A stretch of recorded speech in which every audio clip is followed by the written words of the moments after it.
Hi, this is Busy Pro 3 channel. In today's video, I will show you how to stop people from sharing your stories on Instagram. Before you get started, don't forget to subscribe and turn on the notification to keep you updated about this channel. So, let's go.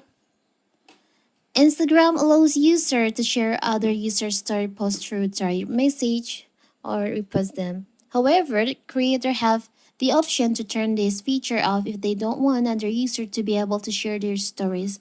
So how to do it is so simple. So first of all, of course, we have to open our Instagram. Now you can just tap on your profile by tap on the bottom right here. Tap on the upper right corner, the three lines over here. You can scroll down. There's an option sharing. You can just tap on that. If you want to stop people from sharing your story, even if you mention them, you can just turn off the to go by tap on to go on here.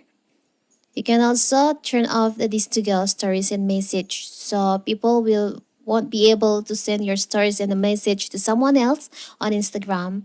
It's so simple, right? So that is how to stop people from sharing your Instagram story. Don't forget to like and subscribe and turn on the notification to keep you updated about this channel. Thank you and see you.